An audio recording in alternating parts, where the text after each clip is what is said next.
Right. So welcome back, everyone, to Gully. Apologies for the hiatus. Zaid and I were sort of back in Pakistan celebrating the Christmas holidays, but we're back, and boy, does it seem like we missed out on a lot. So Pakistan cricket, as usual, never ever settles down. I've got Zaid with me. Zaid, I mean, I don't know where to start, right? I mean, you've got Australia, you've got New Zealand, you've got Zaka Ashraf. But let's start with the most important news coming out of Pakistan cricket, and that's Shoaib Malik tying the knot for the third time.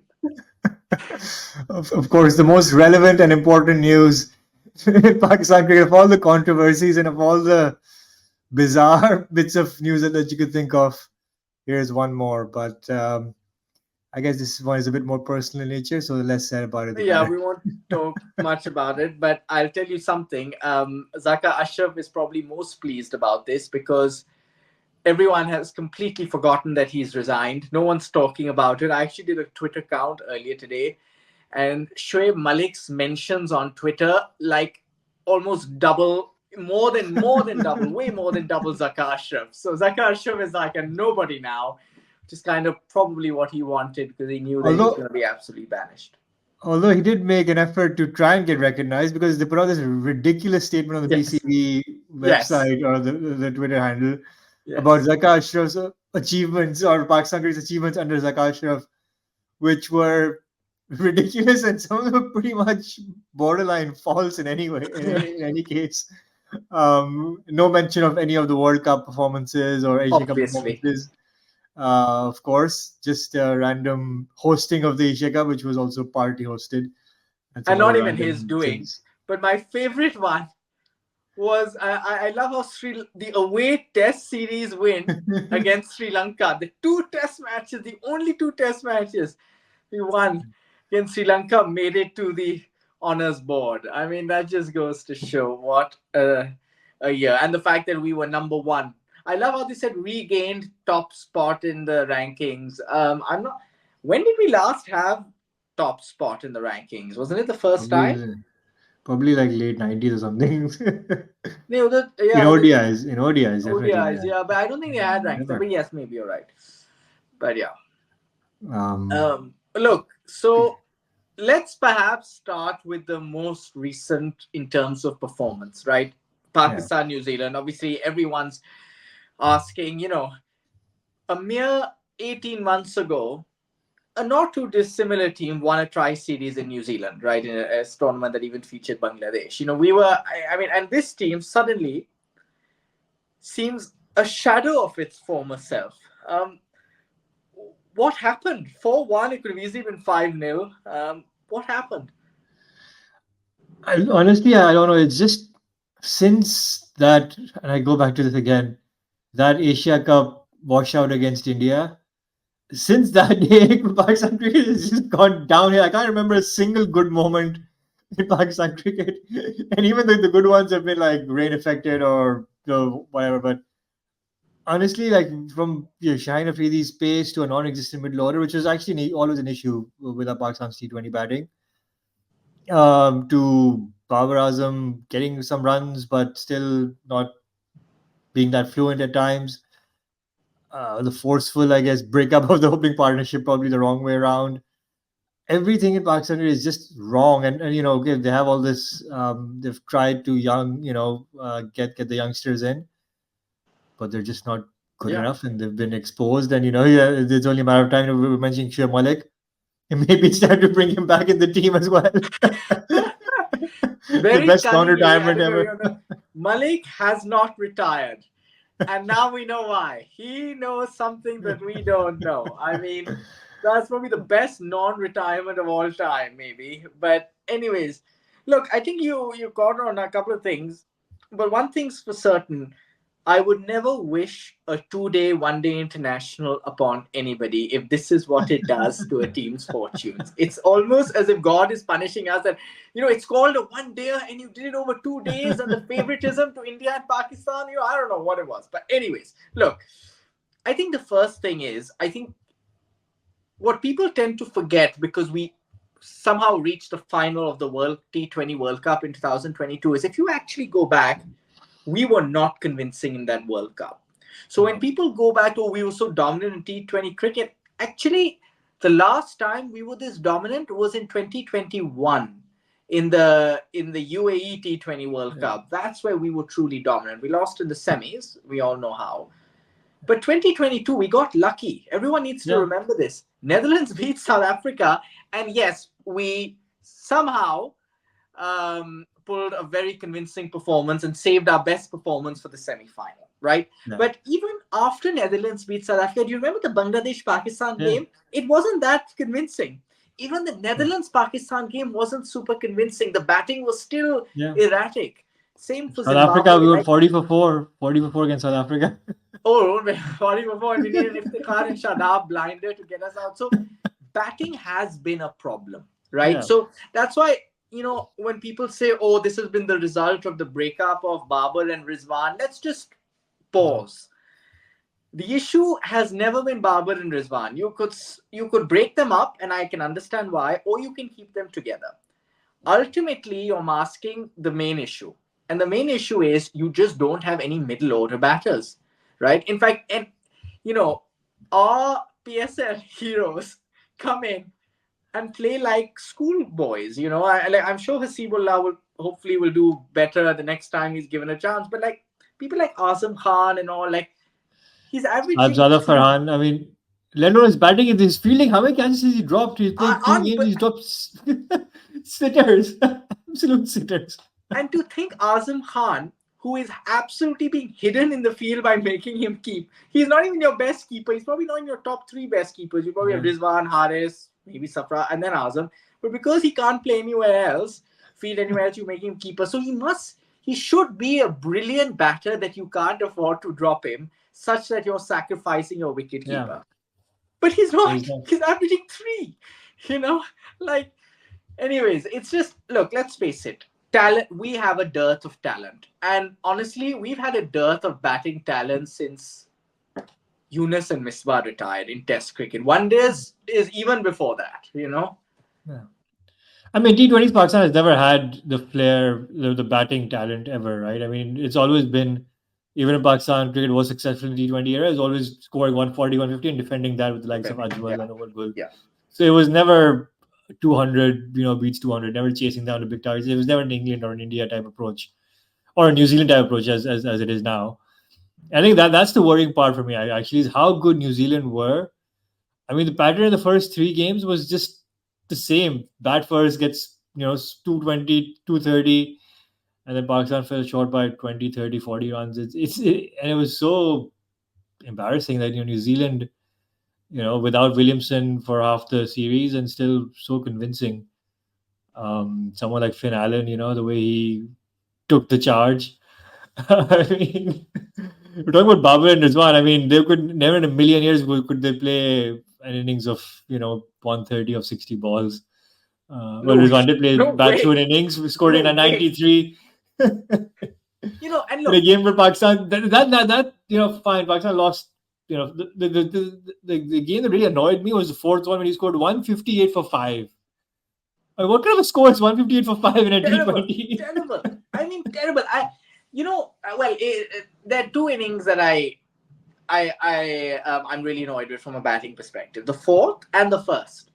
The Yeah. reason the first is you actually had a really good start in the first. Same, you've actually clicked. And I do think that guy, out of anyone I've seen, has the most talent from Pakistan. So if you Yeah. have to play him, he gave you a start, right? You Yeah, were he got going at about like 20 15. of 10 or something, right? 28 of 10 or something like No, that, yeah, it right? was more, 28 of 9 or 10. Yeah, I mean, Yeah. but we were at like 15 runs and over. And Yeah. then Babar came in. And look, okay, we'll come on to talk about the criticism on Babar Azam. But it wasn't just Babar, it was both Babar and Rizwan. They struck up a good partnership in terms of runs, but the strike rate started and started dropping, and the required rate started increasing. T20 is all about momentum. It can go go in a flash, right? Yeah. So suddenly you lose momentum, and when you're chasing 220, that's it. That's the Exactly. game, right? But look, first question, okay, was splitting up Babar and Rizwan the right thing to do? I'll give you my suggestion, but I'm keen to hear what you have to say. I think Ye- Good. you go first. You go first. I think yes, because like you said in the beginning, like fine, they've got all these records of having 150 run opening partnerships, but they've never really shown up in the big tournaments. And I think it's about time that you split them up. And they haven't, they're never going to get you 70, 80 runs in the power play. And also, but it's the right decision, yes, but it has to be done the right way. If you split them, you split them up properly. If you're going with someone like a high risk player like Simon Ayub, you would expect him to get out maybe once in 2, 3 games. But then you don't send Babar at three if you lost him in the first Exactly. over. When you have Exactly. Fakhar And Zaman, then, who's actually a top order batsman as well, and Sajjad Afran is also an opener. yeah, so what I would do is this. Okay. I would firstly have Sam Ayub and Babar open. Okay. This whole thing, oh, Babar and Rizwana, oh, similar style players. No, they're not. They're poles apart. Okay. Babar's key sort of USP is finding gaps and like just caressing and timing the ball. So he's really effective in the power play. Unfortunately, he still lacks that fifth gear, the muscle to clear the field. So when the field gets spread out, you've seen this in every T20 game, even a one-day game. When the power play ends and he needs to clear the field, he Yeah. struggles. So you need to open with Babar alongside Sam. Rizwan can hit sixes more than Babar can. So he can still play at three. But the issue is if Sam gets out, you send Fakhar. If Yeah. Babar gets out, you send Rizwan. Yeah. I mean, I know that may be a bit too much for Pakistan, because they want like stability. I don't think they're gonna. But in T20 cricket, you have to think on your feet, Yeah. right? That's what I would do. I would have had Babar open and Rizwan at three.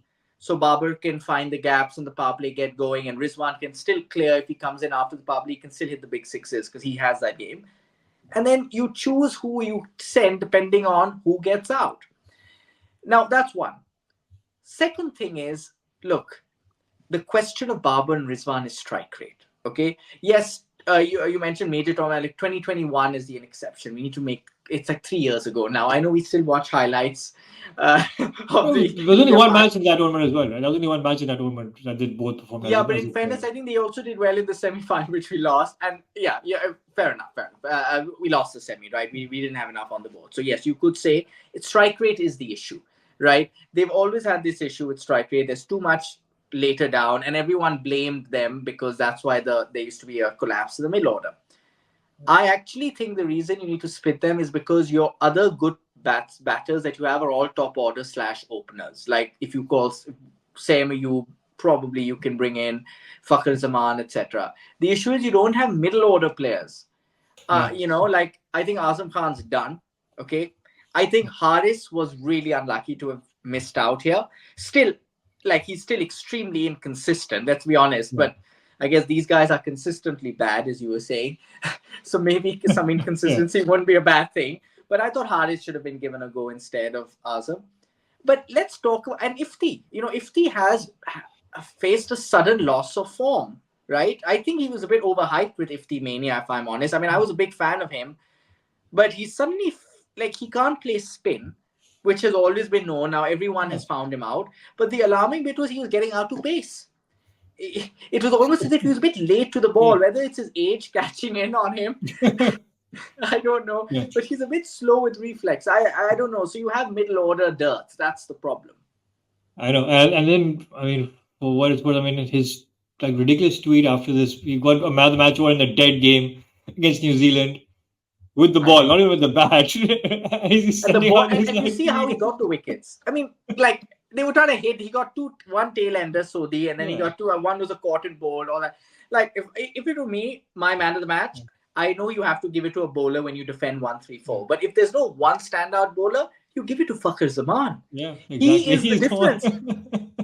I literally watched at like 1:30 a.m. the pain of everyone else, and Fakhar Zaman just cleared the infield, and his 38 of like Yeah, 19, 18, I don't know what like it was like yeah, over 200 strike rate was the yeah, difference, right? exactly. Yeah. But yeah, I mean, they need to. The problem is now, they don't. We've got this a couple of home series coming up, but once again against New Zealand, which will be the New Zealand C team, and then they'll probably win. And And that was my other issue was with this game was like it's a dead rubber. Why are Babar and Rizwan like opening fine? Like open with Hasibullah and Saim. Why don't you give both of them a chance if it's a dead rubber? Why are all the senior players still playing? If you want to, give other people a chance, and you do it properly. Look at the way India are doing it, right? I mean, and well, there's a difference, obviously, a big difference in quality between Quality. their youngsters, but um, so what if you would have lost 5-0? I mean, Yeah. um, at least you would have given, at least you could have said, we give the younger guys a proper go rather than this mixture of still having Rizwan and Babar and then dropping the young, someone like Saim Ayub. Well, I think should have just played, although he's had an average tour, but still, I think he should have given, him and Asibullah, they should have given them a try. Anyways, Yeah, I mean, uh, poor Siebler will have to like wait God knows how many months before he gets to play again after the way he got yeah, out. But like this, like moving on to now the next point, which is linked yeah, to this, is the is criticism on Babar Azam warranted when it's actually everyone around him that's failed, right? And I'll go first on this one because, to be honest with you, I think in this series I was looking at strike rates. Okay, yeah, in the all three games he had a pretty decent strike rate, right? Now just if you ignore the target that's being chased, but if you look at his scores, right, yeah, like he has previously hovered around 125, right? 130 yeah, even is a push, but he was at 150, 155, and all this. So look, ultimately you have two options with an anchor, right? When you're chasing 220, like which is like 400 in ODI cricket, right? This is like a mammoth yeah, score in T20. You have two options. Either you have no anchor, all right, and your anchor has yeah, this fifth gear that gives you an explosive start, and you have all explosive players all around, and everyone's gonna go yeah, bashing, bashing, and you're gonna make it like England would typically do. yeah, Or you have a, like a Barber type anchor or anchor who has to play a little more aggressively. He can't just go and run a ball. He yeah, has to go a little more aggressively, but he's still not at like 180 or something. He's still at yeah, it's like a more aggressive anchor. And then you have power hitters around Barber to then compensate and get you up yeah, with the required rate. The issue is the latter, right? We are in the latter yeah, camp and we don't have the batters around Babar, right? The yeah, only exception to that was the first game I mentioned at the start. I yeah. actually think in the first game when you had the start that you did, there was a time when Babar's strike rate was only 110. It I is think yeah, do you remember that game? yeah, no, yeah, that's what I'm saying. 'Cause his end score it ended up being 61 or 40 or something, right? So it looked okay, but it's only because towards the end he picked it up. But it True. wasn't. There was True, exactly.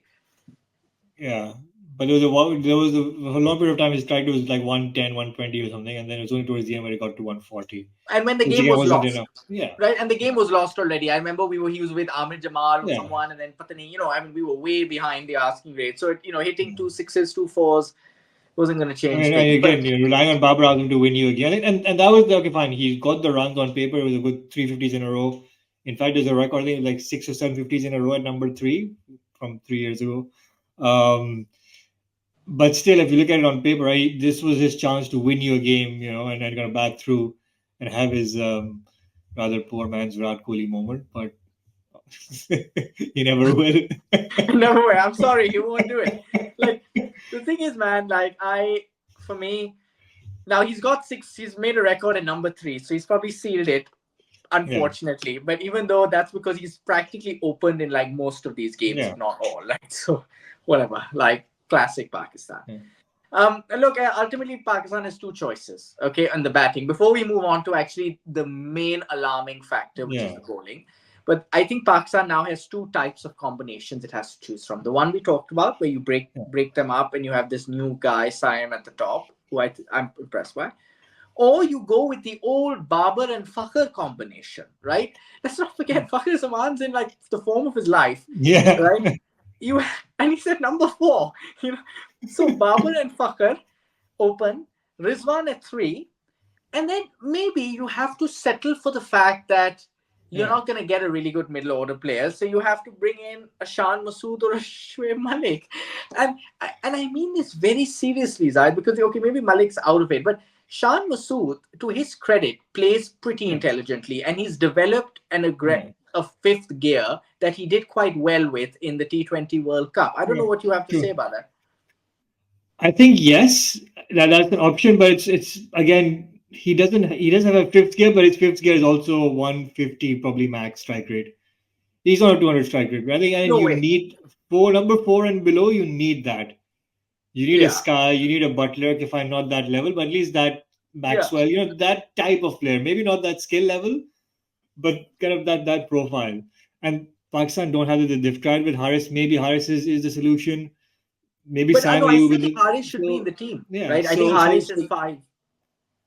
Iftikhar is also not that person. So yeah, I think Shan Masood, yes, but I wouldn't Babar Rizwan Shan. I mean, I know it's one too no. many. Well, two too many actually, but one too many because Yeah. Unless yeah. you're playing on like day five Chennai pitches, I wouldn't have that as a T20. Well, even then I won't because you know Yeah. there's certain people in that lineup that struggle against spin. I'm not going to name them, but I think we all know who they are. But Yeah. like what I was thinking was if Shanusu four, I still think if the five, Haris six, and you can always rotate and fluctuate depending Yeah. on the need. It's just that you don't have anyone else. I can't think of anyone other True. than Iftikhar and Haris. I mean, Or I you go back can't. to the Asif Ali's and the Khushdil Shahs. Sohaib Maksud don't Hyder Ali. Asif Ali's 156s every net session. Oh God. Yeah, I mean, we are forgetting Shadab Khan, I guess, once he's back. Yeah. But I mean, I think his batting is very overrated in my opinion, and I've always I don't know. I maintained think that. in T20 cricket it's okay, and especially Just that subcontinental one South tracks of the Africa West innings, Indies. just Yeah, that one South Africa innings in the World Cup. I mean, overrated. But I guess there's always hope. there's always hope, Um, and he's a good player of uh, spin. yeah, yeah. And and I guess speaking of Shadab Khan and spin and the rest of Pakistan's problems, um, I mean, where do we start? Haris Rauf? I mean, I think if I were cricket for, I'd be calling up Haris Rauf and asking for my money back after all the money spent on creating that film on Haris Rauf and the genesis of Haris Rauf. He suddenly just completely dissipated into like the most average bowler. In fact, I just think the more he plays, the more records he's going to break and records that he's not going to be proud of. I mean, but everyone needs to remember something. This was Haris Rauf at the start of his career. So this is not unknown. Remember, we used to joke before the 21 Yeah, World Cup, what is Haris Rauf's economy going to be? yeah, It is in that T20 World Cup in 2021 that something clicked yeah, and he started bowling really well. But now suddenly he's digressed, right? yeah, And when someone asks me, oh, what's wrong with Pakistan? I'm like, like if you don't have the batters, and if you don't have the bowlers, fast bowlers, and if you don't have the spinners, and if you don't have the fielders, I think your fate is pretty much sealed. You know, that's the problem. Right? yeah. I actually think Haris Rauf should be dropped. Right? I'm going to say this. I just think there's a lot of good bench strength in T20 bowling. Caveat: T20 bowling only. We've got a few good players. You've got Abbas Afridi. You've got obviously Shaheen and Naseem Shah. And I actually think Zaman was okay actually. He was yeah, I'm not that like keen on Zaman. I just think he's like a poor man's Malinga.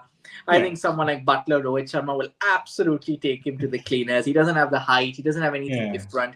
He can only bowl like 1 or 2 overs at the depth and Yorkers, and even then, if he misses his length, he doesn't have the pace. So he Yeah, doesn't well, excite me. depending on obviously injuries and stuff, but Ehsanullah, Dhani, T20 for Wasim Junior Yeah, Wasim, He was actually probably a best bowler. and he only played one game, didn't he? Did he Yeah, play one game? the 150 The game. fourth one, yeah. And Yeah, he was your best bowler, and you dropped him. I don't get it. I mean, for me, look, my thing is, and look, I even think Amir Jamal isn't bad. I think he also gives yeah, you some power hitting at number 8 if you need it, right? He's yeah. So look, you have for me it's Shaheen Naseem. I think Abbas Afridi is your great find. Now you need to yeah. test him against other opposition, but I think he's got a really good slow ball. I think these are your three, and if you He need a needs to be more four, consistent. He can go for like 12s and 13s. So I think that's his issue. yeah, I Even guess in so. But PSLs, I think he takes wickets, but he goes for like his economy is horrible. So it's yeah, his slower ball that's really yeah, deceptively good. But I guess if everyone finds him out, you know how it is when yeah, bowlers come on, they're really good. yeah. suddenly bowlers find him out, and then you become like an Ajanta Mendes. That's my analogy for Exactly. such Yeah. bowlers, right? So look, you have okay, then you've got Wasim. Like you have enough time to try both out and see who's the better one, Yeah. right? And I actually think the fourth one, you now you have a choice here, right? If you only want to go with one spinner in Shadab, yes, Shadab over Nawaz. I don't care if Nawaz hits three sixes in one game. Like he's not playing in my 11. I Yeah. think Shadab gets in T20 cricket, right? He's good in this format. And he's a good fielder, which we're missing clearly. So Shadab at 7, and if you can rely on Iftikhar perhaps to bowl a few overs of spin if Yeah. needed.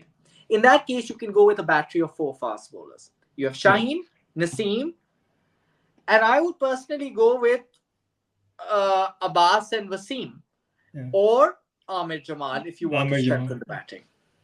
True. No, I think that's probably a good balance. Obviously, it depends.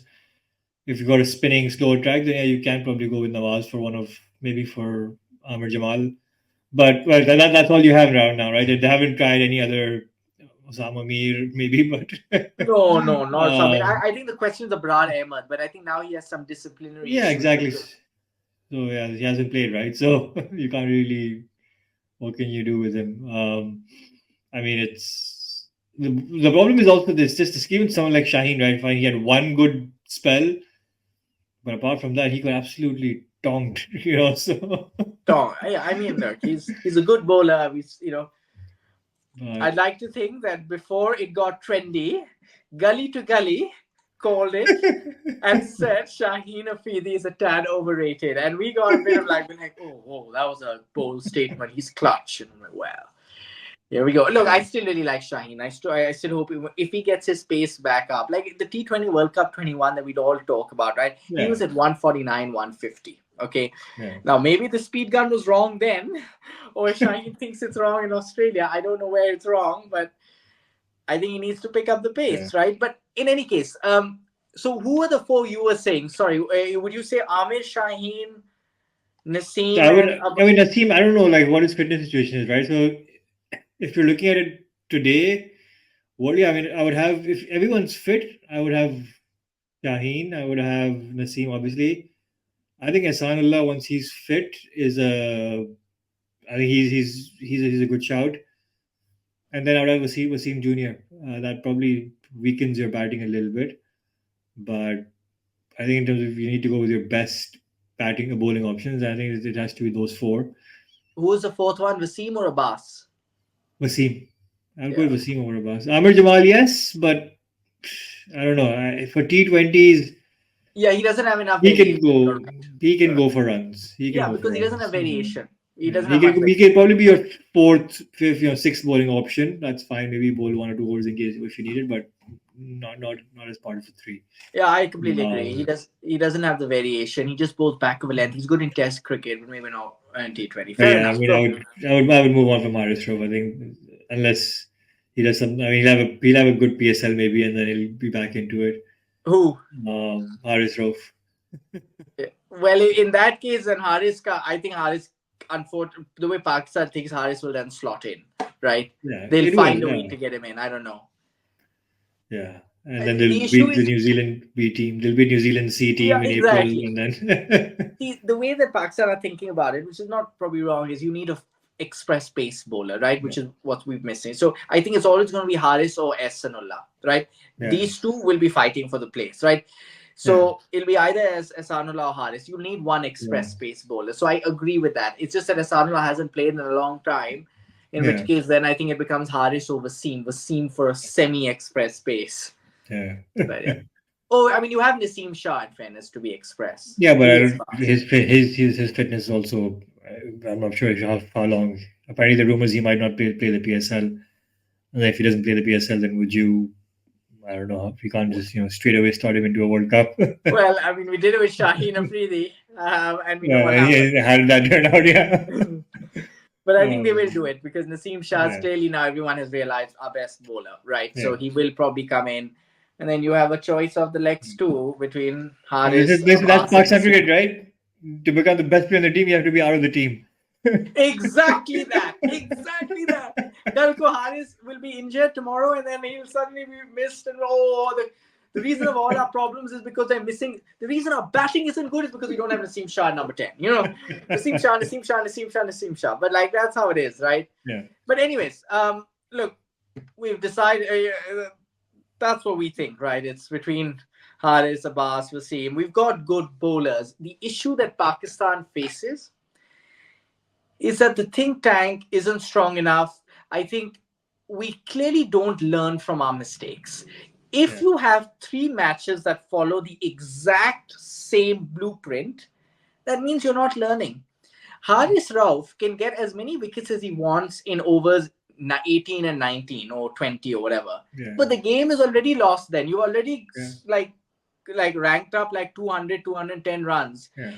It's one of those classic things where in the last over, the batter's trying to just hit every ball Yeah. for six, and your Exactly. wickets Yeah. column gets inflated. So let's Yeah. not kid ourselves. Okay, the wickets, ignore the wickets. It's Haris Rauf just unfortunately does not have control. Shaheen Afridi made a real blunder by continuously bowling him in the power play. I don't understand why. Right? We learned in the World Cup that he cannot survive that. So he should be bowling when there's more protection. Right? There was something Shaheen did well. I thought he placed himself in cover positions here and there because he had height and New Yeah. Zealand batters were going sort of, inside out. I like that way of that he was thinking, but he also made some real goof ups, which is Yeah. fine. I mean, it's his first series. I think the reason overall, I mean, the good thing is, with Zaka Ashraf gone, the management team will change and all that. So I think it's a good opportunity to have another fresh start. Although it's a World Cup year, so probably a bit too late, but that's just how Pakistan cricket is. So maybe I guess the Hafiz experiment hasn't worked at all. So I think it's time to start afresh, have a change in mentality, and probably have a couple of months off, in the PSL time, at least give the new management team time to rebuild and take it from there, because there is a severe lack of skill, but also lack of mentality, approach, and just the Strategy. right attitude, Yeah. which needs to improve. So look, that is Pakistan cricket. I'm not that optimistic. After the ODI World Cup and the Australia series, we were like, okay, this is a T20 team, and this is what this team is known for. Clearly, that's not also the case. So maybe, I mean, we haven't maybe touched it's on the most alarming piece, right? Which, I mean, we don't need to talk about it because we all know it's the fielding. I had yeah. never I mean, seen Pakistan this bad in fielding since the early 2000s when nobody cared about fielding. Like, this is hopeless. I think I read somewhere that people were saying that actually Pakistan's fielding drills is stuck in the 80s. There is no sort of intensity. It's sort of like, oh, catching practice straight. There's no anticipation. I just think we'll never learn. I mean, I'm sick of people saying, "Oh, we need to work on our fielding." I mean, look, everybody knows how to catch yeah. a ball. Everyone knows. I mean, it's just practice, and they're not willing to practice because they just want to do their batting or bowling and then just go and just eat halwa puri or whatever they eat. But there's no fitness also, which is the other problem, right? I mean, Baba, all these, they're not as fit as they were 4 years ago. To Yeah. watch the highlights, I'm sure we've all watched 100 times. 2017 Champions Trophy. Take out any game. Look at how fit and lean all our players looked. And those same players, look at them in 2019, 2023, all that. Anyways, what can you do, right? Yeah. What can you do? But look, I actually disagree with you on one thing. I think, unfortunately, we've had three fresh starts in the space of 10 months. True. I clearly, the fresh start is not working. So True. I actually don't think you have to do an overhaul, because clearly it tells you that these overhauls are just all superficial. It's all at face, at like it's all very high level. It's all at face value. Like, there's nothing deep rooted that changes. No, but it's The going to only thing, happen, right? I mean, whether you want to or not, it's going to happen, because this was all Zakasrov's team, right? Wafiz and Wahab, and they're not going to be around yeah, I for mean, definitely they weren't. But I wonder about her fees, because I thought there were. We'll talk about the Test series in another episode. But like, I thought there were moments there where Pakistan, I could have so imagined. Like, remember the Misbah team in 2019 that gave no fight at all. We lost by innings and 300 runs, innings and 200 runs. These guys, despite having not a very good bowling attack and a batting order that clearly wasn't firing, still punched above their weight. Like if they held on to their catches, they may have even actually won a test match, the second one in particular. Yeah. So I think it's not doom and gloom when it comes to Hafiz. I thought I liked that Hafiz was thinking about things and all. Ultimately, I just think execution is quite poor. Yeah. And I True. just think Hafiz loses out because he doesn't have experience coaching. I think he's good as a team director, someone who gives general approach and Yeah. just he thinks, but he needs specialist batting coaches, bowling coaches who have Yeah. done it before and know how to translate that strategy into Yeah. execution. That's what we're True. missing. Hafiz has got no qualifications to do that. True. True. Yeah. It's still some sort of change required. Um, or maybe just a case of our expectations. We are now the new Bangladesh, Sri Lanka. That's Yeah, where yeah. we need to have our expectations of top seven, top eight, Yeah, I and then mean, South Africa, and then New Zealand, South Africa, India, Australia, England. All of them fight it out.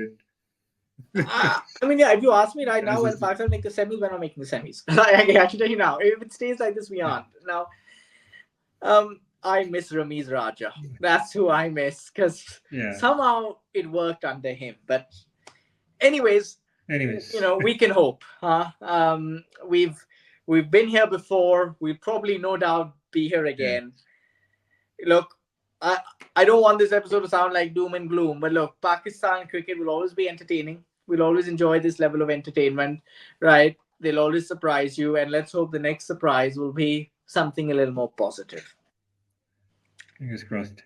Thanks, I. Thank you. Thank you.